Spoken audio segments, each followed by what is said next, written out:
السلام علیکم، میں ہوں امداد سومرو۔ تین اہم معاملات۔ اول یہ کہ آج اہم ترین دن ہے پاکستان کے لیے، پاکستانی سیاست، پاکستانی حکومت کے لیے، خارجی اور داخلی محاذ پر، اور سب سے بڑا سوال یہ کہ کیا یہ حکومت قائم رہ پائے گی یا نہیں۔ دوسرا معاملہ کرپشن کا نیا قصہ، نئی داستانیں، ہوشربا داستانیں، اربوں روپے کی کرپشن کیسز سامنے آ گئے ہیں، معاملات سامنے آ گئے ہیں، الزامات سامنے آ گئے ہیں۔ اور تیسرا معاملہ ہے جمہوریت دشمن سیاست بے نقاب ہو رہی ہے ہر گزرتے دن کے ساتھ۔ جیسے جیسے وقت گزر رہا ہے جمہوریت دشمن سیاست دشمن سیاست بے نقاب ہوتی جا رہی ہے۔ عمران خان صاحب کی، عمران خان صاحب کو اقتدار سے نکالا گیا تو وہ عوام میں نکلے، جو کہ ان کا جمہوری آئینی حق تھا، مگر اس میں انہوں نے جو تقاریر کی، جس طرح کی باتیں کی، یا جس طرح معاشرے کو تقسیم کرنے کی کوشش کی، غدار غدار غدار کا الزام لگایا، وطن دشمنی کا الزام لگایا۔ اب عمران خان صاحب کے اپنے لوگ جس طرح کی باتیں اور تقریریں کر رہے ہیں، ان پر وطن دشمنی کے الزامات لگ رہے ہیں۔ میں نہیں لگا رہا، میں کسی کے اوپر وطن دشمنی کا الزام نہیں لگا سکتا، کسی کو غدار نہیں کہہ سکتا۔ ہر بندہ جو کہتا ہے کہ مجھے پاکستان سے محبت ہے، ہر بندہ جو اپنے عقیدے کا اظہار کرتا ہے، اس کے اوپر شک کرنے کا کوئی سوال ہی پیدا نہیں ہوتا، اور کسی کے اوپر بھی شک کرنے کا کوئی سوال پیدا نہیں ہوتا۔ اظہار رائے کی آزادی جو ہمارے آئین قانون کے دائرے میں جو ہمیں ملتی ہے، وہ اس کا اظہار کرنا سب کا حق ہے، اور آئین اور قانون پر سوال اٹھانا بھی سب کا حق ہے کہ وہ آئین اور قانون کے اندر جو سوال کوئی اٹھا سکتا ہے تو اٹھائے۔ وہ بھی جمہوریت یہی ہے، کیونکہ آئین اور قانون اس کے اندر پارلیمنٹ کے ذریعے ترمیم کی گنجائش ہوتی ہے، لہٰذا وہاں پر بھی سوال اٹھایا جا سکتا ہے۔ لیکن اصل چیز یہ ہے کہ کسی کو یہ اختیار نہیں ہے کہ وہ کسی کی حب الوطنی پر شک کرے، کسی کو غدار قرار دے۔ یہ آج کل کی سیاست میں عمران خان صاحب نے یہ معاملہ کیا ہوا ہے۔ عمران خان صاحب جو ہیں وہ اب کہتے ہیں کہ میرے ساتھ جو ہیں وہ سارے کے سارے محب وطن ہیں، اور جو میرے خلاف ہیں وہ سارے کے سارے غدار۔ بلکہ میں دیکھ رہا تھا ایک ویڈیو وائرل ہوئی ہے، وہ بیچارے شاہد آفریدی، وہ نہ 3 میں نہ 13 میں، سیاسی حوالے سے بات کروں، ویسے تو اسٹار ہیں، سپر ہیرو ہیں، وہ شاہد آفریدی عمران خان صاحب کی تعریف کرتے تھے تو جی شاہد آفریدی سے بڑا کوئی بندہ نہیں تھا۔ انہوں نے عمران خان صاحب نے جو کچھ کیا پیچھے 9 اپریل کو، اور اس سے پہلے 3 اپریل کو حکومت چھوڑنے کو تیار نہیں تھے، اکثریت کھو بیٹھے، پھر بھی اقتدار کے ساتھ چمٹے ہوئے تھے، تو انہوں نے ایک ٹویٹ کر دیا تھا کہ مطلب اس کھیل میں شکست جو ہے وہ بھی باوقار طریقے سے تسلیم کرنی چاہیے۔ کرکٹ میں بھی یہی ہوتا ہے، آپ اچھا کھیلتے ہو، ہار جاتے ہو، لیکن آپ باوقار طریقے سے اس کو تسلیم کرتے ہو، اور پھر آپ کو جیتنے والا بھی آپ کو عزت اور احترام دیتا ہے۔ عمران خان صاحب کو انہوں نے کہا کہ جی یہ تو آپ کو وقار دکھانا چاہیے تھا۔ اس کے بعد شاہد آفریدی صاحب کی جو واٹ لگنا شروع ہو گئی، شاہد آفریدی کے ساتھ جو جٹ ہم سندھی میں کہتے ہیں، وہ جو کرنا شروع کر دی عمران خان صاحب کے چاہنے والوں نے، ان کے بڑے بڑے وہ پلے کارڈ اٹھا کر اس کی تصویر لگی ہوئی ہے، اور شاہد آفریدی پر لکھا ہوا ہے لوٹا لوٹا۔ بھائی شاہد آفریدی نے کبھی کوئی الیکشن لڑا، کبھی آپ سے ٹکٹ لیا، آپ کی پارٹی میں شامل ہوئے، پارٹی میں شامل ہو کر پارٹی چھوڑی؟ بھائی وہ تھر فاؤنڈیشن کی تقریب میں بلاول بھٹو زرداری کے ساتھ بھی کھڑے ہوئے تھے، ان کے سامنے کھڑے ہو کر ان پر تنقید بھی کر رہے تھے۔ شہباز شریف وزیر اعظم بنے، ان کو انہوں نے مبارکباد دی۔ عمران خان صاحب وزیر اعظم بنے، ان کو انہوں نے مبارکباد دی۔ ان کو یہ کہا کہ بھئی آپ باصلاحیت ہیں، آپ کو ٹیم باصلاحیت رکھنی چاہیے تھی۔ نہیں برداشت ہوا، تنقید نہیں برداشت ہوئی جی عمران خان صاحب کے چاہنے والوں کو، لہٰذا وہ بھی غدار اور لوٹے ٹھہرے۔ لیکن کہہ جو خود رہے ہیں دوسروں پر، کر وہ خود رہے ہیں، یعنی دوسروں پر الزام لگا رہے ہیں کہ جی یہ وطن دشمن ہے، یہ محب وطن نہیں ہے، کر خود رہے ہیں۔ عمران خان صاحب پاکستان کے تمام اداروں پر چڑھے ہوئے ہیں۔ کل بھی انہوں نے جو خطاب کیا تھا وہاں پر ثوابی میں، وہاں پر انہوں نے الیکشن کمیشن کو لتاڑا۔ لیکن اس سے پہلے عمران خان صاحب کے جو محمود خان جو super hero, Usman Buzdar hero تھے، اب اقتدار نہیں رہا تو عثمان بزدار غلطی تھے۔ یہ کمال سیاست ہے عمران خان صاحب کی۔ عثمان بزدار پاکستان کے تاریخ کے بہترین وزیر اعلیٰ تھے، عمران خان کہتے تھے۔ جب اقتدار سے ہٹا دیے گئے تو مجبوری تھے، غلطی تھے، یعنی بہرحال۔ تو اسی طرح کی غلطی محمود خان صاحب نے ایک تقریب سے خطاب کرتے ہوئے ایسی بات کر دی ہے کہ اگر وہ بات تحریک انصاف کے علاوہ کوئی کرتا تو آج ان پر مقدمہ بھی دائر ہو چکا ہوتا، چاہے پھر وہ وزیر اعظم ہوتا، چاہے پھر وہ وزیر اعلیٰ ہوتا، چاہے کوئی گورنر ہوتا، چاہے کوئی صدر ہوتا، تحریک انصاف سے اس کا تعلق نہ ہوتا، ایک تو وہ غدار ڈکلیئر ہو چکا ہوتا، ان کے اوپر اور بھی فتوے آ چکے ہوتے، لیکن ان پر مقدمات بھی بن چکے ہوتے۔ لاڈلوں کو ذرا زیادہ سہولیات حاصل ابھی تک ہیں، نظر آ رہا ہے کہ ان پر یا تو ان کو زیادہ ڈھیل دی جا رہی ہے کہ جی کھیلو، کھل کے کھیلو، زیادہ اونچی اڑ کر جو پتنگ پھر کٹتی ہے تو پھر وہ کسی کو ملتی نہیں ہے، پھر کوئی ان کو لوٹ بھی نہیں سکتا پھر اس کو، تو وہ کٹی پتنگ بنانے کی کوشش ہے۔ تو ایک الگ ہو سکتا ہے کہ جی بہت زیادہ کوئی بڑی حکمت عملی ہے کہ جن کو ایکسپوز ہونے دو، کہتے ہیں نا کہ ٹڈو جمیاں دے دند نہیں گنی دے، عمرہ نہیں پوچھی دیاں۔ تو عمران خان صاحب ظاہر ہے کسی نے تو ان کو پیدا کیا ہے، عمران خان صاحب کو اور ان کی سیاست کو، تو شاید وہ سمجھتے ہیں کہ عمران خان صاحب کس حد تک جا سکتے ہیں، اسی لیے ان کو کھلی چھوٹ دی ہوئی ہے کہ جی کھیلو تم کھل کے، جتنی تقریریں کر سکتے ہو کرو، جتنی بات کر سکتے ہو کرو، تاکہ کبھی نہ کبھی پکڑ میں آؤ۔ پکڑ میں آنے والے سلسلے شروع ہو چکے ہوں گے اب۔ محمود خان صاحب خطاب کرتے ہوئے، یعنی جمہوریت دشمنی کی حد ہوتی ہے، خطاب کرتے ہوئے کہتے ہیں، فرماتے ہیں، وزیر اعلیٰ ہیں جی، وزیر اعلیٰ پاکستان کے آئین کا حلف لیا ہوا ہے، وزیر اعلیٰ ہیں ایک صوبے کے، ملک کے تیسرے بڑے صوبے کے اور حساس ترین صوبے کے، وہ صوبہ جو پاکستان کا دہشت گردی کی جنگ میں فرنٹ لائن اسٹیٹ کے طور پر سامنے وہ تھا، صوبہ تھا نا، تو وہاں پر جو کچھ ہم بھگتتے آئے ہیں افغان وار سے، جب سے، جس کی عمران خان صاحب جو ہے کبھی حمایت کرتے ہیں کبھی مخالفت کرتے، سمجھ نہیں آ رہا ہوتا۔ تو بہرحال محمود خان صاحب کہتے ہیں کہ جی مجھے کہا گیا کہ جی آئیں ٹاسک فورس میں، پولیو کی ٹاسک فورس میں بیٹھیں اور پولیو کے معاملات پر حکمت عملی بنا۔ تو میں نے کہا جی میں آپ کی شکلیں نہیں دیکھنا چاہتا، بلکہ میں آپ کے ساتھ بیٹھوں گا۔ میں نے تو یہ کہا تھا کہ آپ کی حکومت آئے، اس سے بہتر ہے کہ ہم افغانستان نقل مکانی کر جائیں، یعنی یہاں نہیں بیٹھیں گے۔ افغانستان میں کیا ہے؟ افغانستان میں کوئی جمہوریت ہے؟ افغانستان میں کوئی آئیڈیل نظام ہے؟ افغانستان میں کوئی انسانی حقوق کی وہ جو ہے وہ وہاں پر علمبرداری ہو رہی ہے؟ افغانستان میں تو ایک ایسا نظام ہے جس کو ظاہر ہے جو قابض نظام ہے، فاتح نظام ہے، جو بھی اس کو نام دے دیں، وہاں کوئی جمہوریت تو ہے نہیں، وہاں پر طالبان کی حکومت ہے۔ اب افغانستان کے لوگ طالبان کی حکومت کو پسند کریں نہ کریں، افغانستان والوں کا مسئلہ ہے، طالبان کا مسئلہ ہے۔ ہمارے جمہوری آئینی سسٹم میں تو ایسی کوئی گنجائش نہیں ہے، لہٰذا جو ٹی ٹی پی ہے، پاکستانی طالبان ہے، ان کے خلاف بطور ریاست ہمارے آپریشنز ہوتے ہیں۔ افغانستان چلا جاؤں یعنی مجھے جمہوریت اور سیاسی نظام پسند نہیں ہے اگر میں خود حکومت میں نہیں ہوں۔ اگر عمران خان حکومت میں نہیں ہے تو ان کو، وہ کہہ رہے ہیں نا، عمران خان صاحب نے کیا کہا تھا؟ ایٹم بم گرا دو بہتر ہے، ان کو حکومت دینے سے بہتر ایٹم بم گرا دو پاکستان پر۔ یعنی ایٹم بم، وہ تو بلکہ لاہور کے کسی شہری نے، کسی وکیل نے درخواست دائر کر دی ہے عمران خان پر مقدمہ کرنے کی، جی میں اور میرے بچے بھی پاکستان میں رہتے ہیں اور یہ تو ایٹم بم گرانے کی بات کر کے تو یہ تو ہماری جانوں کے ساتھ کھیلنا چاہتے ہیں۔ تو پتہ نہیں اس وہ ایف آئی آر درج ہوتی یا نہیں ہوتی، لیکن سیاسی ایف آئی آر تو درج ہو چکی نا، کہ عمران خان صاحب کی ذہنی حالت پتہ چل گئی۔ عمران خان صاحب کہہ رہے ہیں کہ اگر ان کو اقتدار دینا تھا تو بہتر تھا کہ ایٹم بم چلا دے پاکستان پر۔ محمود خان کہہ رہے ہیں کہ جی میں تو یہاں رہنے، ان کے یہ حکومت میں آئے، اس سے بہتر ہے کہ ہم نقل مکانی کر کے افغانستان چلے جائیں۔ یعنی ہم جمہوری سیاسی نظام میں، جس میں ووٹ کے ذریعے حکومتیں منتخب ہوتی ہیں، جس میں حکومتیں آنے جانے کا آئینی راستہ بنا ہوا ہے، وہ راستہ قبول نہیں ہے، طالبان کا نظام قبول ہے۔ عمران خان صاحب، آپ کو یاد ہوگا کہ وہ تو پیپلز پارٹی کے دور میں جب آپریشنز ہوئے تھے پاکستان میں، ملکنڈ آپریشن رائے راست، آپریشن بعد میں نون لیگ کے زمانے میں ضرب عضب، اسی طرح کے آپریشنز کا نام تھے، تو عمران خان صاحب نے سب کی مخالفت کی تھی، سب کی۔ مشرف کے دور میں حمایت کی تھی، ایک عامر تھا، ڈکٹیٹر تھا، اس دور میں حمایت کی، لیکن جمہوری دور میں جب پارلیمنٹ نے فیصلہ کیا تھا کہ ملک میں امن و امان قائم کرنا ہے، دہشت گردی کا خاتمہ کرنا ہے، عمران خان نے مخالفت کی۔ نہ صرف مخالفت کی بلکہ بے نظیر بھٹو کے اوپر ہونے والے حملوں کو ذمہ دار بھی بے نظیر کو قرار دیا کہ وہ طالبان کے خلاف بات کرتی ہے۔ اب یہ بات، یہ عالم ہے۔ اور دوسری چیز جو محمود خان، جو عوام دشمن بات، وہ یہ کہہ رہے ہیں کہ میں پولیو ٹاسک فورس میں نہیں بیٹھوں گا۔ مجھے اچھی طرح یاد ہے، میں نے کچھ عرصہ یونیسیف کے ساتھ فری لانس تھوڑا سا کام کیا ویڈیوگرافی پہ، تو میں وہ یونیسیف کا حساب کتاب کہہ رہا ہوں، مطلب ریکارڈ جو پولیو کے حوالے سے، تو مجھے اچھی طرح یاد ہے کہ پیپلز پارٹی کے زمانے میں آخری دور میں ایک آدھ کیس رہ گیا تھا پولیو کا پاکستان میں، اور اس وقت افغانستان، نائجیریا یا اس طرح کے ملکوں میں، دنیا کے 2-3 ملک تھے جہاں پر پولیو تھا، باقی پوری دنیا میں ختم ہو گیا ہوا تھا۔ تو اس وقت بڑی حوصلہ افزا چیز تھی کہ جی پولیو جو ہے وہ پاکستان سے آہستہ آہستہ ختم ہو رہا ہے۔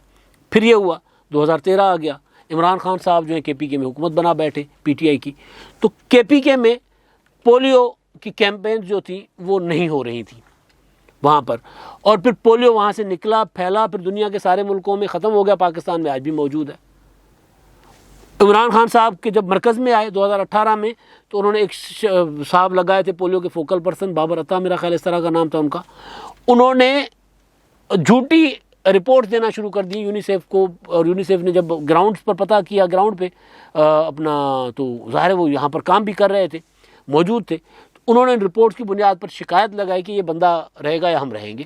پھر عمران خان صاحب نہ چاہتے ہوئے ان کو بابر عطا کو نکالنا پڑا تھا. اب دوبارہ پاکستان میں پولیو پھیلانے کے لیے سیاست کر رہے ہیں، افغانستان چلے جائیں گے. افغانستان جانے کی بات محمود خان اچکزئی کرتا، جیسے میں نے پہلے بات کی، اسفندیار ولی کرتے، ان کو تانے ملتے. آج بھی عوامی نیشنل پارٹی والوں کو تانا ملتا ہے کہ جی باچا خان کی قبر افغانستان میں ہے. آج بھی ان کو کہا، اگر وہ کہتے ہیں کہ جی ہم افغان ہیں، افغان بنیادی طور پر پشتون نہیں، افغان تو ایک پورا وہ تھا نا، تو اس پر آپ کو یاد ہوگا کہ پیچھے جب یہ پی ڈی ایم کے جلسے ہوئے تھے وہاں پر اگر ایسی کوئی بات کی گئی تھی، یا پی ٹی ایم نے تحریک شروع کی تھی، منظور پشتین وغیرہ نے، تو یہ اچھل رہے تھے، ابل رہے تھے، جس طرح اپنا کڑھائی میں وہ دانے ابلتے ہیں نا ریت، تتی ریت پر، اسی طرح ابل رہے ہوتے تھے. اب یہ خود کیا کہہ رہے ہیں جی اس سے بہتر ہے ہم تو افغانستان نقل مکانی کر جائیں گے. بھائی افغانستان آپ نے نقل مکانی کرنی ہے، 100 بار کر لیں، آپ کسی بھی ملک میں جا کر سیٹل ہو جائیں، آپ کو وہ والا ملک اجازت دیتا ہے تو دے. اگر آپ پاکستان وزیر اعلیٰ ہیں صوبے کے تو پھر آپ کو یہ زیب نہیں دیتا کہ آپ ایک جمہوری نظام کی جگہ آپ وہاں کا افغانستان کے نظام کو ترجیح دیں. آپ کی سوچ جو ہے وہ اس سے ظاہر ہو رہی ہے کہ آپ کیا چاہ رہے ہیں. عمران خان صاحب جیسے میں نے کہا کہ وہ اداروں پر حملہ آور ہیں. کل سوابی میں انہوں نے الیکشن کمیشن کو کہا تھا کہ جی لوٹے پوری دنیا کو نظر آئے، ان کو پتہ چل گیا کہ لوٹے، الیکشن کمیشن جو ہے وہ نقطہ ڈھونڈ رہا ہے کہ کس طرح لوٹوں کو بچایا جائے. او بھائی لوٹے جو ہیں، نور عالم خان کو آپ لوٹا کہیں، راجہ ریاض کو کہیں، وہ جو کیا نام ہے نواب شیر وزیر کو کہیں، جس کو بھی آپ کہیں، انہوں نے آپ کے خلاف ووٹ نہیں کیا. اب قانونی طور پر آپ ان کو ڈی سیٹ نہیں کروا سکتے. عمران خان نے کہا کہ الیکشن کمیشن جو ہے وہ ان کو بچانا چاہ رہا ہے، کوئی نقطہ ڈھونڈ رہا ہے. اب جو بنری فرقان والا معاملہ ہے، مرکز والا، قومی اسمبلی والا، وہ تو سیٹل ہو گیا، تو اسی وجہ سے عمران خان کا غصہ بڑھ رہا ہے. اب کل یعنی 18 کو ہوگا معاملہ پنجاب والے ارکان کا، اور پنجاب والے ارکان کا معاملہ ان سے ذرا مختلف بھی ہے کیونکہ انہوں نے ووٹ بھی کیا ہے، 25 ارکان ہیں، تو ان پر الیکشن کمیشن ظاہر ہے ذرا اپنا کافی ساری چیزیں دیکھے گا. ممکن ہے فیصلہ ذرا ڈیفرنٹ آ جائے تو پنجاب میں حمزہ شہباز کی حکومت کوئی ٹربل میں آ جائے. لیکن قانونی ماہرین یہ کہتے ہیں کہ کیونکہ انہوں نے شوکاز نوٹس نہیں دیا تھا اپنے ان ارکان کو بھی، لہٰذا یہاں پر بھی شاید الیکشن کمیشن ڈی سیٹ کرنے والا فیصلہ نہ دے، دوبارہ واپس بھیج دے گی جی آپ پہلے اپنا باقی پروسیجر تو کرو، ایسے ہی ہمارے پاس آ گئے ہو. بہرحال جو بھی ہے، تو تب پھر عمران خان صاحب اگر ان کے حق کا فیصلہ نہیں آتا تو پھر عمران خان صاحب جو ہیں وہ دوبارہ الیکشن کمیشن پر حملہ آور ہوں گے. اب معاملہ ہے کرپشن کا دوسرا. عمران خان صاحب ایک ان کی سیاست بے نقاب ہو رہی ہے. اب کرپشن جو ہے ان کے دور کی، جس طرح وہ پریس کانفرنسز کیا کرتے تھے، شہزاد اکبر صاحب، فواد چودھری صاحب، شہباز گل، فاروق حبیب، فردوس عاشق اعوان صاحبہ روزانہ آ کے کرپشن کے قصے بتایا کرتے تھے. اب باری دوسروں کی آ گئی ہے، تو اب پریس کانفرنس کر رہے ہیں اطاعت تارڑ صاحب. انہوں نے ایک پریس کانفرنس کی ہے، ظاہر ہے اس کی تحقیقات ہوگی. الزام ہے ابھی تک، لیکن الزام سنگین ہے. 10 ارب روپے کی کرپشن کا الزام عمران خان صاحب کے سپر ہیرو عثمان بزدار پر لگایا. اور 10 ارب کی کرپشن، اور پھر عمران خان صاحب نے جب گوگی پر الزام لگا تھا، فرا گوگی پر، تو عمران خان صاحب ان کے دفاع کرنے کے لیے واپس خود میدان میں آ گئے تھے. فرا گوگی نے کہا تھا کہ جی میں، ان کے شوہر نے کہا تھا احسن جمیل گجر نے کہ جب واپس آ رہے ہیں 10 مئی کو، 10 مئی گزر گئی، آج 17 مئی ہے، نہیں واپس آئے. لیکن بہرحال عمران خان صاحب خود میدان میں آ گئے تھے کھم ٹھوک کر کے، جی ان کے اوپر الزام جو ہے وہ اس وجہ سے ہے کہ وہ بشرا بیگم کی سہیلی ہیں. تو بہرحال اب عثمان بزدار پر جو الزام لگا ہے، اس کے مطابق عثمان بزدار نے 10 ارب روپے کی کرپشن کی ہے. 10 ارب روپے کے اثاثے بنائے ہیں، اثاثے عثمان بزدار صاحب نے. اور اینٹی کرپشن کو انہوں نے درخواست دینے کا اعلان کیا ہے کہ درخواست دے رہے ہیں اینٹی کرپشن کو. عثمان بزدار کے لیے کہا جا رہا ہے کہ 4 ایکڑ کا ملتان میں اسپینش ولا بنایا ہے جس کی مالیت 70 کروڑ روپے کی ہے. توسا کے قریب 5 ارب روپے کی زمین لی. اب توسا کے قریب 5 ارب روپے کی زمین، نہری زمین ہوگی تو ظاہر ہے 5 ارب کی ہوگی، ورنہ پھر اگر وہ جس علاقے کے عثمان بزدار صاحب ہیں وہ ہماری طرح کا میرے کاچھوں کی طرح کا علاقہ ہے بارانی زمین، تو بارانی زمین تو اتنی مہنگی نہیں ہوتی، تو اس کا مطلب ہے کہ عثمان بزدار صاحب نے اپنے علاقے کی، اپنے ضلع کی، وہ ضلع ہے نا جس کے لیے عمران خان صاحب کہتے ہیں، وہاں ان کے گاؤں میں تو بجلی بھی نہیں تھی، ان کے گاؤں کو تو سڑک بھی نہیں جاتی تھی، پانی بھی نہیں تھا، لہٰذا میں نے پنجاب کے پسماندہ ترین گاؤں سے تعلق رکھنے والے ایم پی اے کو اپنا وزیر اعلیٰ بنایا تاکہ ان کو محرومیوں کا احساس ہو۔ اب وہ کیا کہتے ہیں، عثمان بزدار میری مجبوری بن گئے تھے، غلطی کر بیٹھا، دل غلطی کر بیٹھا ہے، کفارہ نہیں ہوا، یہ عمران خان صاحب کہہ رہے ہیں۔ اچھا جی، اسپیشل اپنا 5 ارب روپے کی زمین انہوں نے خریدی توسا میں، اور آگے چل کر ایک اور الزام وہ لگا رہے ہیں کہ 12 کروڑ روپے کی انہوں نے سرمایہ کاری کی ہے ایک ٹیکسٹائل مل میں، اور پوسٹنگ ٹرانسفر پر کروڑوں روپے لیتے تھے، اور اس طرح مجموعی طور پر بتا رہے ہیں کہ جی 10 ارب سے زائد کی مالیت کے اثاثے ہیں عثمان بزدار صاحب کے۔ اب سوال یہ ہے کہ جو بات کر رہے ہیں کہ اگر واقعتاً عثمان بزدار کے پاس اتنی مالیت کے اثاثے ہیں جو ان کے نام پر ہیں، اگر یہ ثابت ہو جاتا ہے کہ ان کے نام پر ہیں، تو پھر عثمان بزدار صاحب کو پاکستان کے رائج احتساب قوانین کے مطابق ثابت کرنا ہوگا کہ انہوں نے جائز اثاثے بنائے، جائز آمدن سے بنائے ہیں، ان کی کوئی آمدن شو کرنی پڑے گی، یا پھر اداروں کو شو کرنا پڑے گا کہ آپ نے یہ ال گاٹڈ منی آپ نے ناجائز طریقے سے، ناجائز ذرائع سے یہ مال بنائے، دھن دولت بنائے، یہ پیسہ بنائے۔ عمران خان صاحب کے دور کے میں نے گزارش کی تھی کہ ابھی عمران خان صاحب نکلے ہیں، ابھی ان کو مطلب تازہ کہہ رہے ہیں امریکی سازش ہے، قتل کی سازش ہے، فلاں ہے، لیکن جیسے جیسے عمران خان صاحب کے تحریک میں آگے بڑھیں گے ویسے ویسے ان کی بیانیے کی دھول چھٹتی جائے گی اور کرپشن کے قصے سامنے آتے جائیں گے۔ اب اتنے کرپشن کے قصے سامنے آ رہے ہیں، اب کیا سامنے آ رہا ہے جی، 9 وفاقی وزراء جو ہیں وہ کہہ رہے ہیں ہم نے گھر نہیں چھوڑنے سرکاری۔ اسپیکر قومی اسمبلی سرکاری گاڑی چھوڑنے کو تیار نہیں ہے۔ اسپیکر قومی اسمبلی نے اپنے رشتہ داروں کو غیر قانونی طور پر قومی اسمبلی میں بھرتی کروا کر اور ان کو پروموشنز دے دیے بغیر کسی بورڈ کے، مطلب 17 سے 18 20 گریڈ تک خبریں آ چکی ہیں نا کہ یوں دن دگنی رات چگنی ترقی کروائی سب کو۔ تو وہ جو اپنا اسد کیسر صاحب کہہ رہے ہیں اسپیکر قومی اسمبلی، وہ یہ سارا کچھ ہو رہا ہے، اور کہانیاں اب سامنے آئیں گی کہ کیا کیا ہوتا رہا ہے، بنی گالہ میں کیا ہوتا رہا، اسپیکر ہاؤس میں کیا ہوتا رہا، خیبر پختونخوا میں کیا ہوتا رہا، پنجاب میں کیا ہوتا رہا، سارا کچھ سامنے آئے گا، آنا شروع ہو گیا ہے۔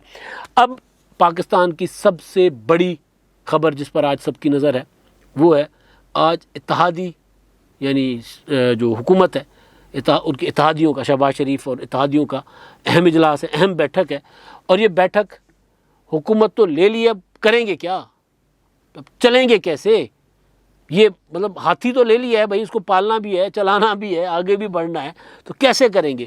تو پاکستان جس نہج پر معیشت تھی پاکستان کی، جس دہانے پر تھی، ڈیفالٹ کے پاس قریب رکے ہوئے ہیں ہم، تو ایسے میں ملک کو کیسے چلانا ہے، عمران خان کی تحریک ہے اس کو کیسے روکنا ہے، انتخابات کی طرف جانا ہے یا مشکل فیصلے کرنے ہیں، یہ ایجنڈا لے کر شہباز شریف صاحب جو ہیں اپنے اتحادیوں کے ساتھ وزیر اعظم صاحب آج مشاورت کریں گے۔ اور ایک اتحادی متحدہ قومی موومنٹ نے تو کل جب ان سے ملاقات کی تھی شہباز شریف صاحب نے، انہوں نے تو کہہ دیا تھا کہ جی انتخابات وقت پر کروائیں، جو ہے وہ کیا نئی مردم شماری اور نئی ووٹر فہرستوں کے بغیر انتخابات قبول نہیں کریں گے۔ یعنی مردم شماری کو 1-2 دن میں تو ہوگی نہیں، 2-3 دنوں سے ایک چیز چل رہی ہے کہ 48 گھنٹے کی شہباز شریف صاحب کو مہلت دی گئی ہے، الٹیمیٹم دیا گیا ہے، کہہ دیا گیا ہے، سخت پیغام دے دیا گیا ہے کہ 48 گھنٹوں کے اندر انتخابات کروائیں، 48 گھنٹے گزر گئے، اسمبلیاں توڑے، انتخابات کروائیں، اور کہنے والے کون ہیں، وہ جن کو عمران خان صاحب جو الزام لگا رہے ہیں کہ جی وہ، یعنی سیدھے اشارے جنرل قمر جاوید باجوہ صاحب کی طرف، وہ کہہ چکے ہیں، کئی بار کہہ چکے ہیں، DGI-SPR کے جنرل افتخار بابر صاحب جو ہیں، DGI-SPR جو ہیں، وہ کئی بار کہہ چکے ہیں، تو ہمارے سیاست سے کوئی تعلق ہی نہیں ہے، ہمیں نہ گھسیٹیں، انتخابات کروانے ہیں، سیاستدان جا کے کروائیں، آپس میں نبڑیں، ہمیں بیچ میں نہ گھسیٹیں۔ لیکن کچھ خاص اکاؤنٹ سے کچھ خاص طرح کے لوگ مسلسل یہ باور کرانے کی کوشش کر رہے ہیں کہ جی نواز شریف نے کہہ دیا انتخابات کرواؤ، قمر جاوید باجوہ نے کہہ دیا 48 گھنٹوں کے اندر اسمبلیاں توڑو، انتخابات کی طرف جاؤ۔ بھائی انتخابات کی طرف اگر جانا تھا تو اب یہ آتے کیوں اقتدار میں؟ سب سے اہم سوال، ان کو پتا تھا کہ ملک کا حال کیا ہے۔ آصف زرداری نے پریس کانفرنس کر کے چند روز پہلے بتا دیا تھا کہ حال برا ہے لیکن ہم سنبھال لیں گے۔ متحدہ قومی موومنٹ نے کہا کہ جی مردم شماری کے بغیر انتخابات میں نہیں جائیں گے، تو اس کا مردم شماری 48 گھنٹوں میں تو نہیں ہوتی، مردم شماری کو تو بہت وقت لگ جاتا ہے، مردم شماری کے لیے پہلے پورا پروسیجر ہوتا ہے، اڈاپٹ کرنا پڑتا ہے. تو مردم شماری ہوتی ہے نہیں ہوتی، لیکن ایم کیو ایم نے کہہ دیا کہ فوری انتخابات نہیں، ہم نہیں جانا چاہتے. خالد مقبول صدیقی کو کوٹ کر کے خبر چلی کہ انہوں نے کہا فوری انتخابات کروائیں، حالات برے ہیں، انتخابات میں جانا چاہیے. ان کی تردید آ گئی، اور انہوں نے یہ بھی کہا کہ جی ہم وزیر اعظم کو مشورہ دیا ہے کہ اگر آپ سمجھتے ہیں کہ پیٹرول کی قیمت پیٹرولیم مصنوعات کی قیمتیں بڑھائے بغیر چارہ نہیں ہے تو آپ بڑھائیں، مگر غریبوں کو ریلیف دیں. اب اس کے لیے جو میری انفارمیشن ہے کہ آصف زرداری نے، پیپلز پارٹی نے مشورہ دیا ہے کہ جو بے نظیر انکم سپورٹ پروگرام ہے اس کے تحت جو طبقہ ہے، غریب طبقہ، ان کو آپ ڈائریکٹ ریلیف دے دیں اگر قیمتیں بڑھانی ہیں. پھر جو اپنا وہ ہے تنخواہ دار طبقہ ہے ان کو آپ پیٹرولیم الاؤنس دے دیں. موٹر سائیکل والے جو ہیں ان کا کوئی حساب کتاب لگا کر ان کو پیٹرول سستا کریں. ٹرانسپورٹ جو پبلک ٹرانسپورٹ ہے اس کے لیے پیٹرول سستا کریں تاکہ پبلک ٹرانسپورٹ کا کرایہ نہ بڑھے، اور وہ جو گڈس ٹرانسپورٹ ہے وہ بھی تاکہ اشیاء پر اس کا اثر نہ ہو. تو اقدامات کرنے کے مختلف مشورے حکومت کو دیے جا رہے ہیں اور آج کے اجلاس میں بھی دیے جائیں گے. یعنی انتخابات، فوری انتخابات کا آپشن بہت ہی کم ہے، بہت ہی کم، نہ ہونے کے برابر ہے. اصل ہے کہ مشکل فیصلے، اور مشکل فیصلے کرنے کے لیے وزیر اعظم صاحب جو ہیں نواز شریف سے منظوری لے کر آ گئے ہوئے. انہوں نے یہ کہا ہے کہ جی سارے بیٹھ کر فیصلے کریں، یہ نہ ہو کہ آپ وزیر خزانہ اور آپ بیٹھ کر فیصلے کریں اور سارا کا سارا ملبہ مسلم لیگ نون پر گرے. وہ جو رانا ثناء اللہ صاحب نے کہا تھا کہ جی پھر ملبہ، وہ جو بوجھ سب نے اٹھانا ہے، اور اتحادی حکومت ہوتی یہی ہے، سب نے بوجھ اٹھانا ہے. یہ نہیں ہو سکتا کہ آپ بیچ میں سے کوئی نکل جائے کہ نہیں نہیں نہیں جی ہم نہیں ہیں، اس میں مسلم لیگ نون ذمہ دار ہے، یہ نہیں ہو سکتا. تو اس لیے ایک اجتماعی فیصلہ جو ہوتا ہے اس کا فائدہ بھی ہوتا ہے. اجتماعی طور پر جو بندہ فیصلہ کر، نفع نقصان تو ہوتا ہی ہے، لیکن زیادہ یہ ہوتا ہے کہ اجتماعی سوچ، پارلیمنٹ کے ذریعے چلنا، کابینہ کے ذریعے چلنا، اس سے آپ کو جو مشاورت ہوتی ہے اس سے بہت سی مثبت چیزیں برآمد ہو سکتی ہیں، نکل سکتی ہیں. لہٰذا آپ اکیلے سوچ رہے ہوتے ہیں، کچھ اور سوچ رہے ہوتے ہیں، چار لوگ مشورہ دینے والے ہوتے ہیں تو کوئی اچھی چیز آپ کے پاس آ جاتی ہے، تو وہ مشورہ کر کے کوئی فیصلہ ہوگا. اور اس میں ایک اور معاملہ بھی ہے کہ عمران خان صاحب کا کیا کیا جائے.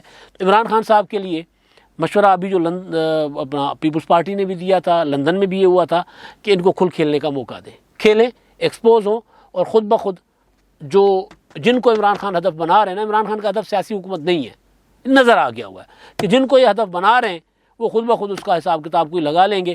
ہمیں اس معاملے میں پڑھنے کی ضرورت نہیں ہے، ہمیں کہیں سے کوئی رکاوٹ نہیں آنی چاہیے، کہیں اور سے، اداروں کی طرف سے یہ گارنٹی کر لیں کہ ہم جو فیصلے کریں اس فیصلوں پر عمل درآمد کروانے میں کوئی کہیں رکاوٹ نہ ہو، بلکہ ادارے جو آئین اور قانون کے تحت حکومت کو جو مدد درکار ہوتی ہے، حکومت کے آرڈرز پر عمل درآمد کی، وہ ادارے کریں. تو بسم اللہ کریں اور فیصلے کرتے جائیں. تو کبھی امکان یہ ہے کہ آج جو ہے وہ مشکل فیصلے حکومت کرے گی، اتحادی جو ہیں وہ کریں گے. اور یہ تو ہو گیا اندرونی معاملہ. دوسرا ہے بیرونی. بلاول بھٹو زرداری صاحب جو ہیں وہ آج باضابطہ پہلے دورے پر امریکہ جا رہے ہیں. وہاں پر فوڈ سیکورٹی کانفرنس ہے UN کی، اور اس کے بعد سائیڈ لائنز پر امکان ہے کہ ان کی ملاقات ہوگی اینٹونی بلنکن سے، امریکی وزیر خارجہ سے، جس کا عمران خان صاحب بار بار تقریروں میں ذکر کر رہے ہیں کہ جی بلاول امریکہ جا رہا ہے، امریکہ میں جا کر وزیر خارجہ سے ملاقات کرے گا تو اس کی آنکھوں میں آنکھیں ملا کر کیسے دیکھے گا، کیونکہ ان کو تو پتہ ہے کہ بلاول کے اکاؤنٹس کہاں کہاں ہیں. بلاول کو ماں نے فون کر کے بتایا تھا کہ بیٹا میں نے ادھر ادھر تمہارے لیے خفیہ اکاؤنٹس. اچھا وہ فون نا دوسری لائن عمران خان صاحب کے پاس تھی ویسے، مطلب خیر. تو وہ بلاول بھٹو کا جو ہے وہ اہم دورہ ہے. اگر وہاں امریکی وزیر خارجہ سے ملاقات ہو جاتی ہے تو ظاہر ہے اس میں جو سرد موری ہے، جو عمران خان صاحب کے سیاست کی وجہ سے پاکستان اور امریکہ کے تعلقات کو نقصان پہنچا ہے، اس پر معاملہ آگے بڑھ سکتا ہے کہ بھئی دوبارہ تعلقات کی بحالی کی طرف راستہ جا سکتا ہے. اس کے بعد بلاول واپس آ کر چین جائیں گے. وزیر اعظم شہباز شریف نے چین کے وزیر اعظم سے بات کر لی ہوئی ہے. بلاول چین جائیں گے، چین کے بعد پھر جائیں گے ورلڈ اکنامک فورم پر سوئٹزرلینڈ. تو یہ اب پاکستان جو ہے، حکومت پاکستان جو فیصلے نہیں کر پا رہی تھی وہ کل سے فیصلے کرنے کے موڈ میں آ جائے گی، یعنی حکومت کام کرنے کے اس میں آ جائے گی. اس کے بعد دیکھتے ہیں کہ ڈالر جو 200 کے قریب جانے کو ہے وہ واپس آتا ہے یا آگے جاتا ہے، حکومت سے قابو ہوتا ہے یا نہیں ہوتا. اور آخری چیز وہ یہ کہ پاور شیئرنگ پر پیپلز پارٹی پنجاب کے حوالے سے، پیپلز پارٹی اور مسلم لیگ نون کی میٹنگیں چل رہی ہیں اسلام آباد میں. تو جو لوگ یہ سوچ رہے ہیں کہ یہ جو اتحادی حکومت انتخابات کی طرف جائے گی، انتخابات کی طرف جانے والے پاور شیئرنگ کے لیے بیٹھ کر میٹنگیں نہیں کیا کرتے. اب تک کے لیے اتنا ہی. اللہ حافظ.